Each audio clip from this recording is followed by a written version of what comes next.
guys, welcome back. I'm Ted, I'm Alex. and today we're going to be talking about gender roles. Do they exist? Saucy. Do you believe in them?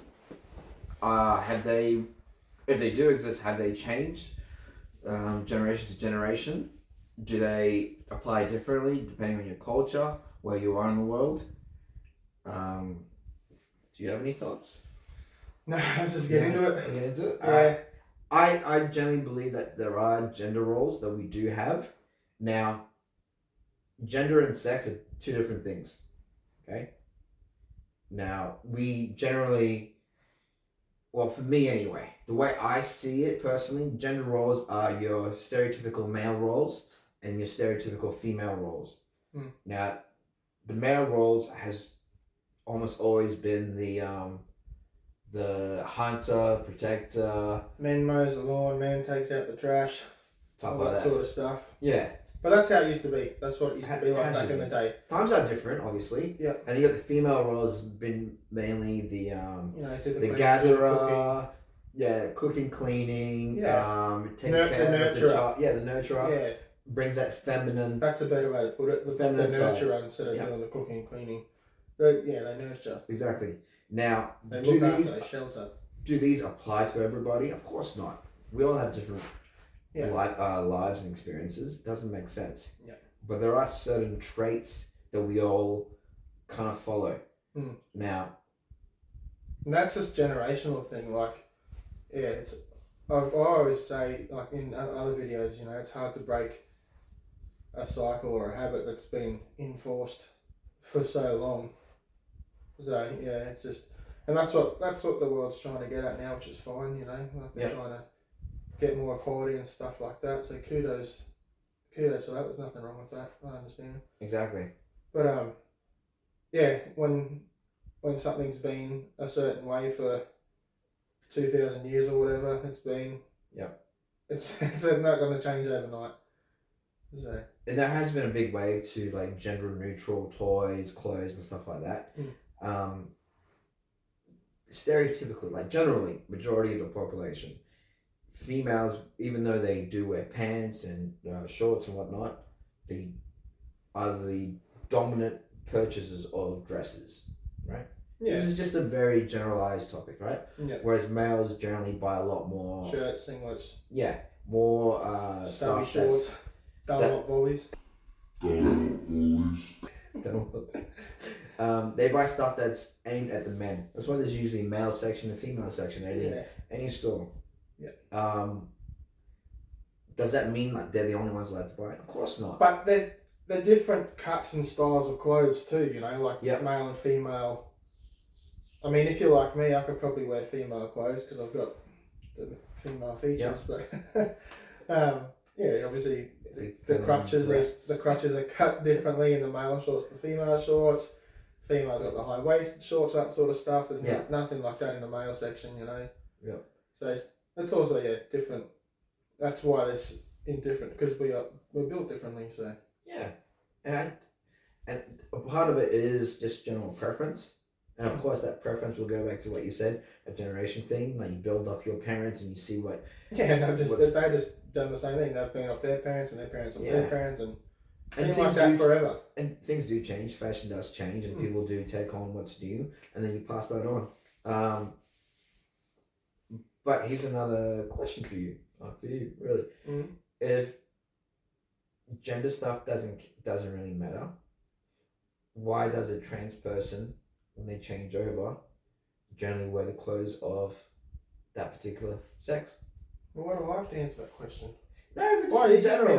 But you know what I mean? Does that make sense? It does make sense, and I don't know how to say this without sounding not derogatory. I don't know what the word is, but I don't want to sound offensive.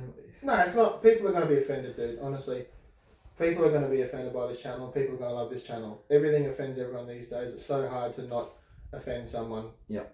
So we're just saying what we think and our opinions. You can not agree with them. You can agree with them. You can put down your opinion, and we would love to hear that. This is a very open channel. We don't say things set out. We're not doing these things on purpose to offend people. This is just how we feel, and if it offends you, it is what it is. But yeah, so what you're saying is like if you know, a male gets a sex change to a female, he's not going to keep wearing male clothes. He's going to wear female clothes. Is that what you're saying? She. Is that what you're saying? More times than not. I haven't really seen. Yeah. I'm sure there is. Yeah. But from the limited amount of media that I've seen, when a trans person changes, yeah, they generally take on those gender roles. Yeah.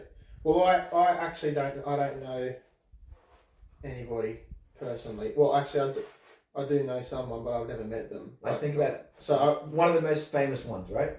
I can think of two real famous. Caitlyn Jenner. Yes. So it goes from a super male, that's athlete, high-powered attorney, famous, now changes to a dressed up female.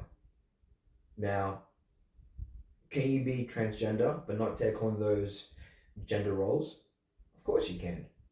Does it happen? Possibly. Have we seen it? We haven't really seen it. So it's hard to really say that part.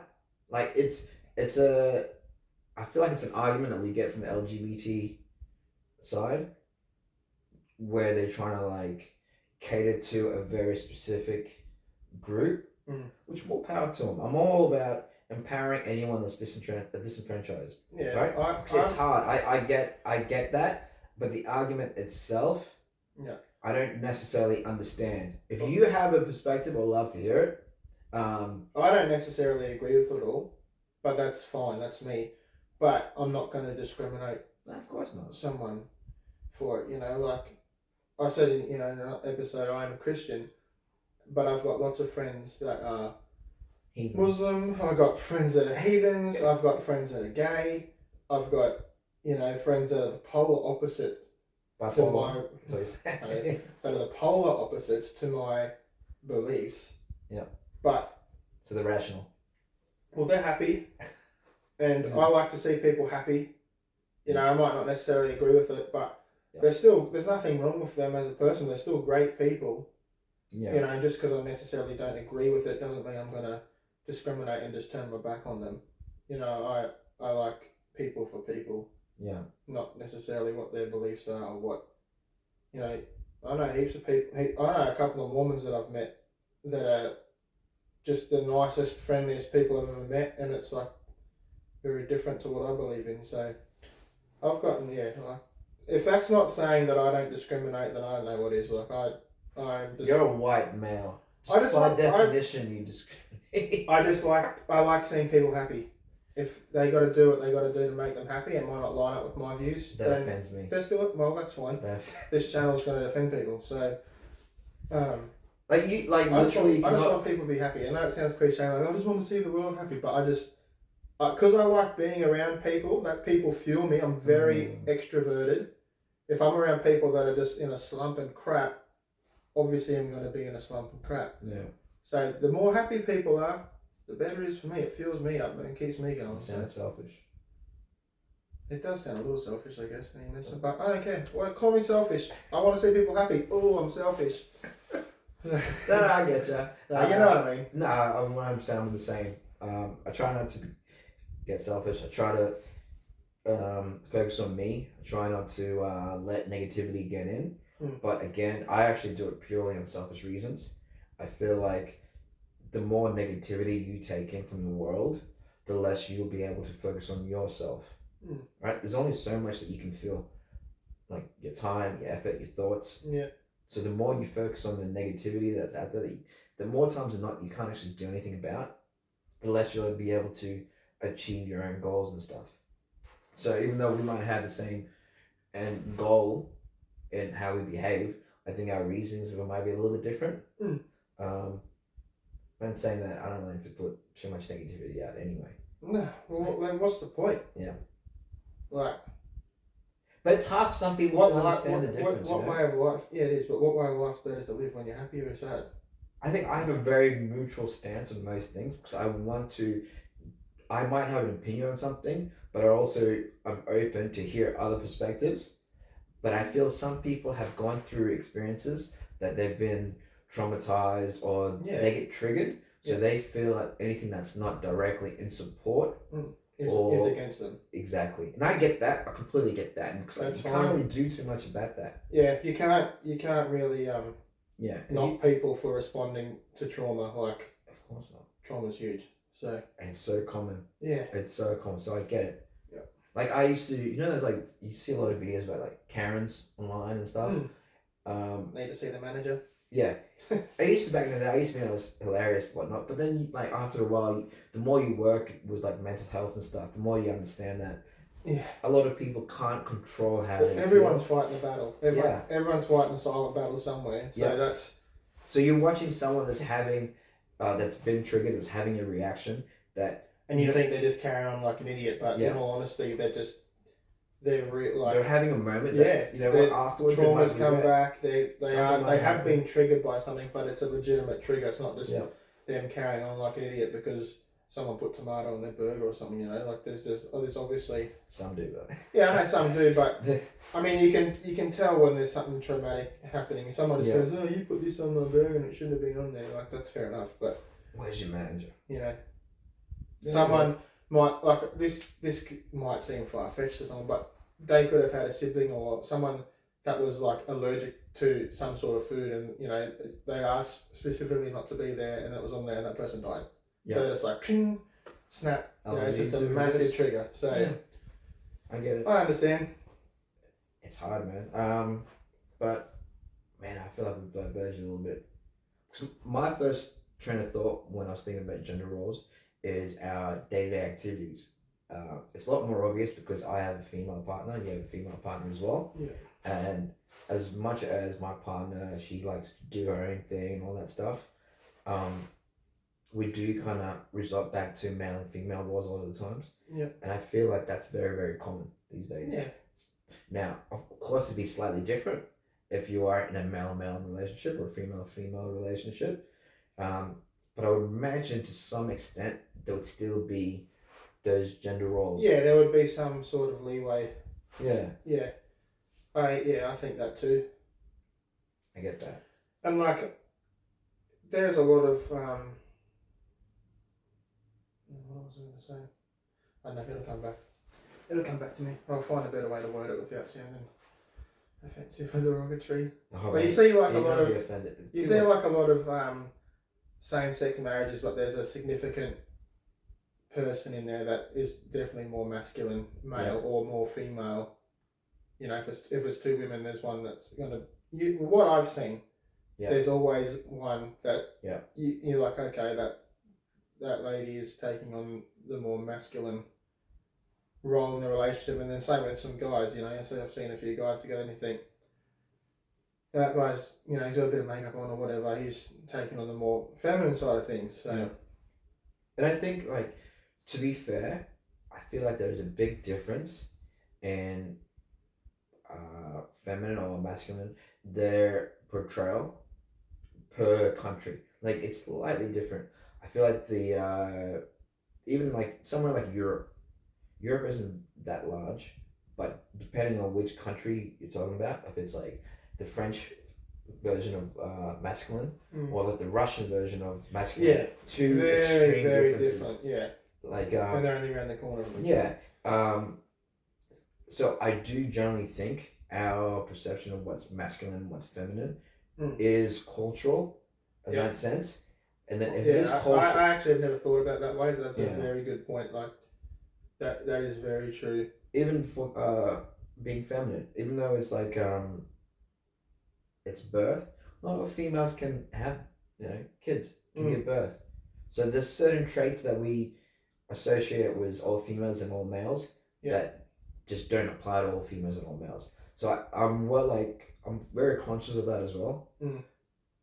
But do we talk about every single person as an individual, or do we generalize as a group, which will by nature, miss out on different portions of people? Yeah. I just think as a whole, we still have those male and female traits.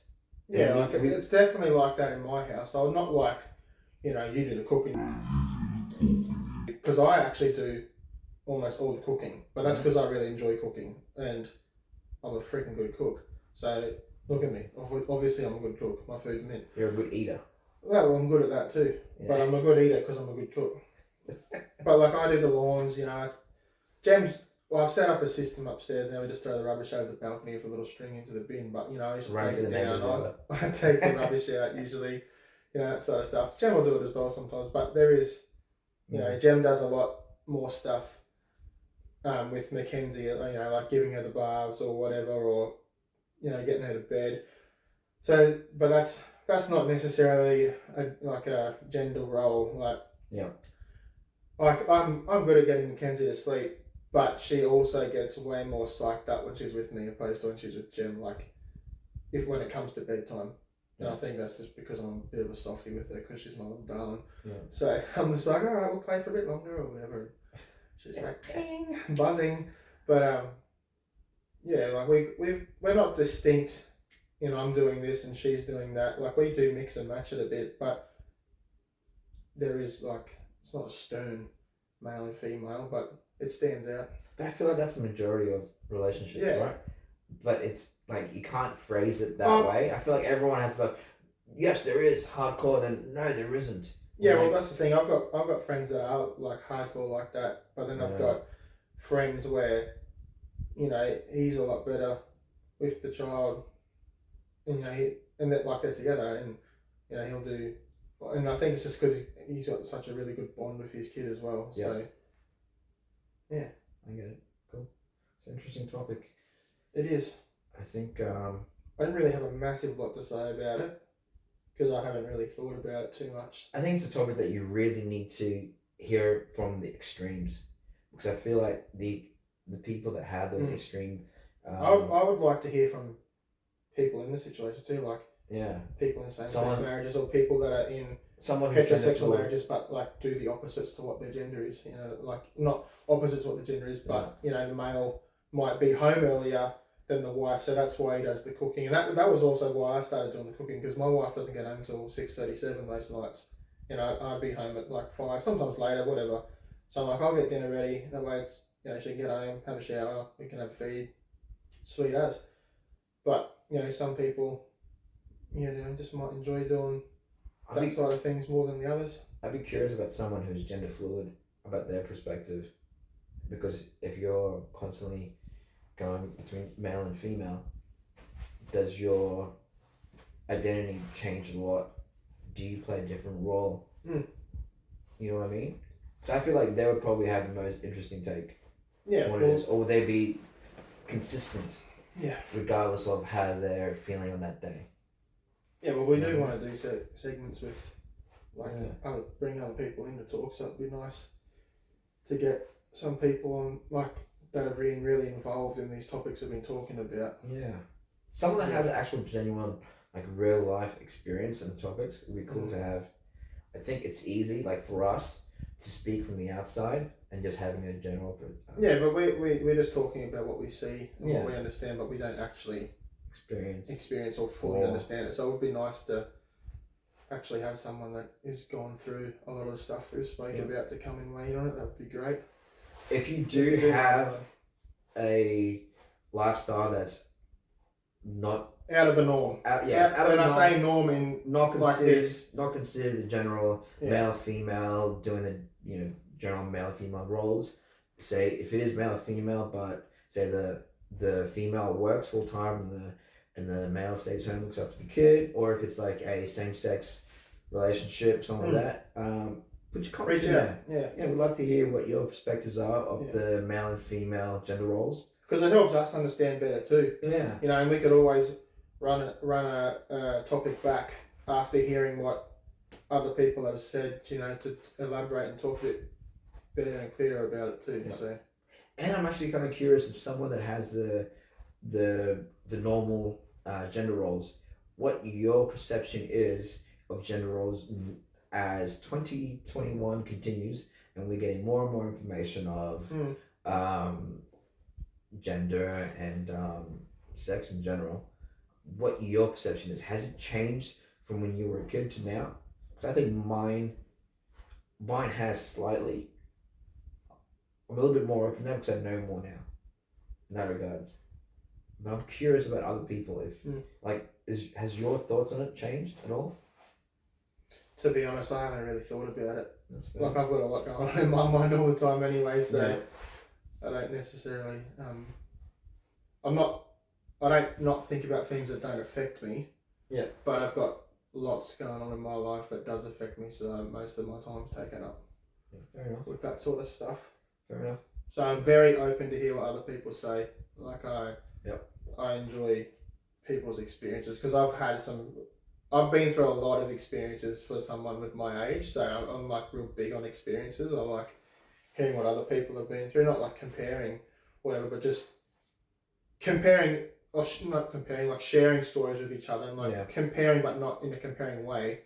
Just this to this, but not like mine's worse than yours. Yeah. And Like- just talking to experiences I like to hear. Now you're about. just dribbling. Alright guys, leave a comment, make sure you like and hit subscribe.